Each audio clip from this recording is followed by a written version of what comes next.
Lord, i-bless niyo po ang lahat ng aking gagawin today. Panginoon, maraming salamat sa bagong araw. Salamat sa mga bagong opportunity na kasama ng bagong araw na ito, sa mga new chances sa araw na ito. At alam ko, marami akong pwedeng gawing bago ngayong araw na ito. Salamat po. Lord, please be with me today. Samahan niyo po ako sa lahat ng oras ng aking buhay ngayong araw dahil alam ko, Lord, na kapag kasama kita, alam ko lahat ng aking pupuntahan ay magiging safe, magiging pakinabang.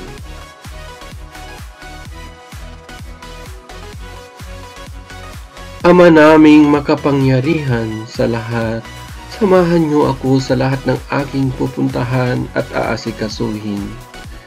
Kailangan ko po ng inyong guidance sa akin para mapunta ako sa tama. Kailangan ko po ng inyong direction para walang lumabas na problema sa lahat ng aking gagawin. Lord, alam ko kung kasama ko kayo, makukuha ko ang inyong plano sa aking buhay. Plano sa makakaganda ng aking buhay. Plano na maaayos, na may kasamang blessings nyo para maging maayos ang lahat. Muli, Lord, I am asking you again na ilayon nyo na rin po ako sa lahat ng masamang sitwasyon at mga problemadong mga taong walang magawang mabuti kundi manira ng araw ng kanilang mga kapwa.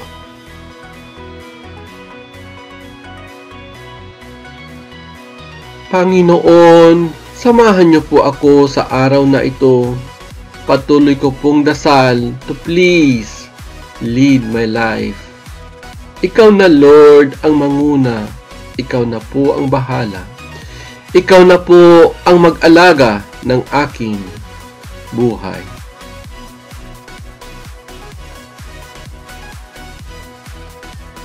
Patuloy niyo po gawin ang inyong plano sa akin, Lord. Patuloy niyo pong i-bless ang aking buhay. Kayo na po ang bahala sa aking araw-araw. Ikaw na po ang bahala magpatakbo nito.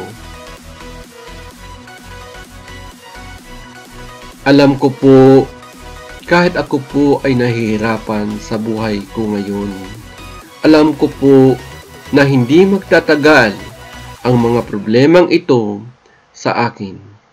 Alam ko pong parating na ang solusyon. Alam ko pong patuloy niyo po akong bibigyan ng guidance. Kasama na po ng aking pamilya, Lord.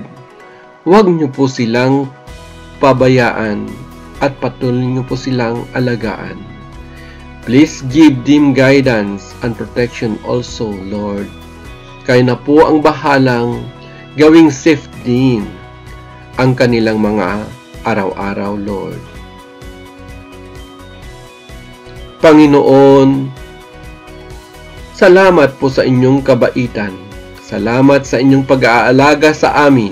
Alam namin na ang mga susunod na araw ay magiging maganda dahil alam namin, Lord, na ito'y bahagi ng inyong tamang plano sa aming Panginoon. In Jesus' name we pray. Amen.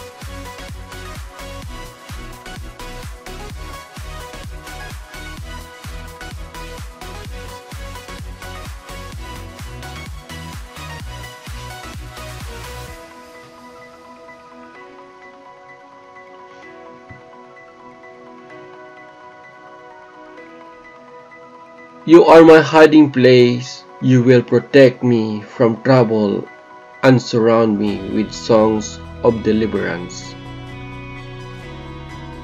It is Psalm 32